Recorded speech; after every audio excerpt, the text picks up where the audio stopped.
আসসালামু আলাইকুম বন্ধুরা, ফরিদা কিচেন চ্যানেলে সবাইকে স্বাগতম। আজকে আমি তৈরি করব দুর্দান্ত একটি রেসিপি, ফ্রেঞ্চ ফ্রাই। এই ফ্রেঞ্চ ফ্রাইটা বাচ্চারা তো খুব মজা করে খাবে, বড়রাও খুব মজা করে খাবে, আর মুচমুচে খাস্তা হবে। চলুন তাহলে রেসিপিটা শুরু করা যাক। আমি এখানে দুটো সিদ্ধ করা আলু নিয়েছি। এই দেখুন, মোটা সাইজের আলু নিয়েছি। এই আলু দুটো দিয়েই আমি তৈরি করব। গ্রেটার নিয়ে নিয়েছি। এই দেখুন, এই মোটা ছিদ্র আছে, এটা দিয়ে আমি আলুটাকে এইভাবে গ্রেট করে নেব। গ্রেট করে নিলে আলুটা ভালোভাবে ম্যাশ করা হবে। আমি এখানে এটা দিয়ে গ্রেট করে নিয়েছি। এই দেখুন, এইভাবে দুটো আলুই আমি এভাবে করে নেব। আলু ম্যাশ করা ওটা দিয়েও আপনারা ম্যাশ করে নিতে পারেন। এটা দিয়ে করে নিলে আলুতে যে গোটা ভাব থাকে সেটা থাকবে না। দুটো আলুকেই আমি গ্রেট করে নিয়েছি।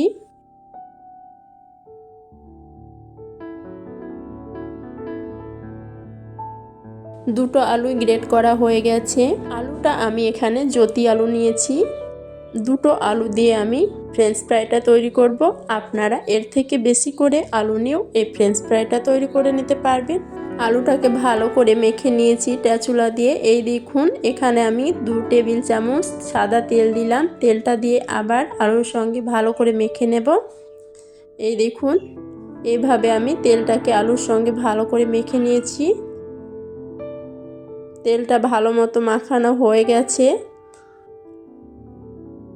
এখানে আমি অল্প পরিমাণে গাজর কুচো করে নিয়েছি, সেই গাজর কুচিটা দিলাম।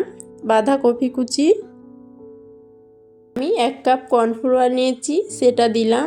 স্বাদ মতো নুন দিয়ে সব উপকরণ একসঙ্গে ভালো করে মিশিয়ে নেব। এটা আপনারা হাত দিয়েও মেখে নিতে পারেন। আমি এখানে স্প্যাচুলা দিয়ে মিশিয়ে নিয়েছি আলুর সঙ্গে ভালো করে। এই দেখুন, এবার আমি হাত দিয়ে মেখে নেব আলুটাকে। হাত দিয়ে মেখে নিলে ভালোভাবে মাখানো হয়। এই দেখুন, আমি হাত দিয়ে ভালো করে এভাবে মেখে নিয়েছি। এখানে পানি দেওয়ার কোনো দরকার নেই। এই দেখুন, আলুটা আমার মাখানো হয়ে গেছে। এইভাবে মেখে নিয়েছি। আমি এখানে একটা বোতল নিয়ে নিয়েছি। এই দেখুন, এইরকম একটা বোতল নিয়ে নিয়েছি। বোতলের মুখটাই আমি ছুরি দিয়ে কেটে নেব। বোতলটা দিয়েই আমি তৈরি করব ফ্রেঞ্চ ফ্রাইটা। এই দেখুন, এইভাবে কেটে নিতে হবে মুখটাকে। আপনারা নরম বোতল নেওয়ার চেষ্টা করবেন, তাহলে মুখটা খুব সহজে কাটা হয়ে যাবে।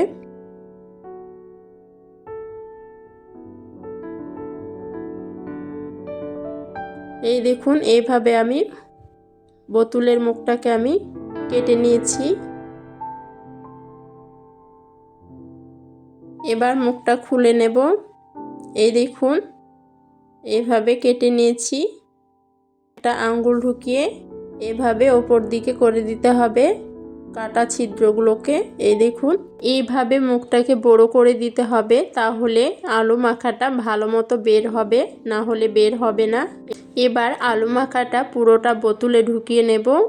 এই বোতলে ঢুকিয়ে নেব পুরোটা। এই দেখুন, বোতলে ঢুকিয়ে নিয়েছি। এবার বোতলের মুখটাকে লাগিয়ে নেব। বোতলের মুখটা ভালো করে লাগিয়ে নিতে হবে যাতে খুলে না যায়। এই দেখুন, ভালো করে লাগিয়ে নিয়েছি। আমি এখানে একটা খাতার পাতা নিয়ে নিয়েছি। পাতাটাই এভাবে দিয়ে নেব। এই দেখুন, এইভাবে বোতলকে টিপে দিয়ে নিতে হবে। এই দেখুন, দিয়ে ছুরি দিয়ে কেটে নিতে হবে এইভাবে। এই দেখুন, এইভাবে আমি দিয়ে নেব। আপনারা বাটার পেপারেও দিয়ে নিতে পারেন। এইভাবে আমি পুরোটা দিয়ে নেব। এইভাবে বোতলকে টিপে বের করে নিতে হবে। এই দেখুন, আপনারা এর থেকে বড় সাইজের করেও এটাকে তৈরি করে নিতে পারবেন।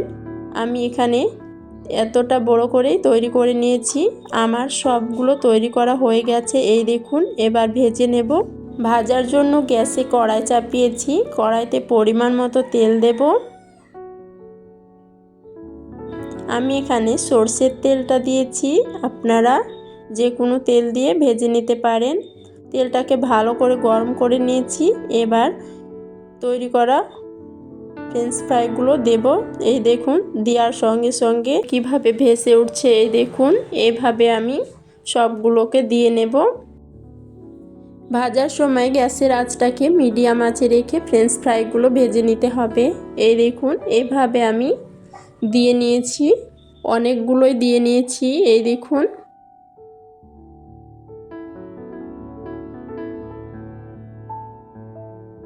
ফ্রেঞ্চ ফ্রাইগুলো ভাজতে খুব বেশি সময় লাগে না, অল্প সময়ে ভাজা হয়ে যাবে। এই দেখুন তলাটা হয়ে আসলে উল্টে দেব।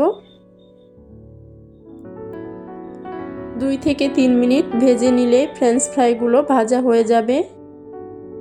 এইভাবে উল্টে পাল্টে ব্রাউন করে ভেজে নেব। এই দেখুন আমার ফ্রেঞ্চ ফ্রাইগুলো ভাজা হয়ে গেছে, তুলে নিয়েছি। এই দেখুন এইভাবে আমি সবগুলোকে ভেজে নেব। কতটা মুচমুচে হয়েছে, এই দেখুন শব্দ শুনে বুঝতে পারছেন কতটা মুচমুচে আর খাস্তা হয়েছে। আমি একটা ভেঙে দেখাচ্ছি। এই দেখুন কতটা মুচমুচে। এই দেখুন খেতেও কিন্তু দারুণ। আপনারা তৈরি করে খেয়ে দেখবেন, খেতে খুবই ভালো লাগবে। ছোট থেকে বড় সবাই খুব মজা করে খাবে এই ফ্রেঞ্চ ফ্রাইটা। আমার এই ফ্রেঞ্চ ফ্রাই রেসিপিটি কেমন লেগেছে কমেন্ট করে জানাতে ভুলবেন না। আর আমার চ্যানেলটিকে সাবস্ক্রাইব করার অনুরোধ রইল। ভালো থাকবেন, সুস্থ থাকবেন।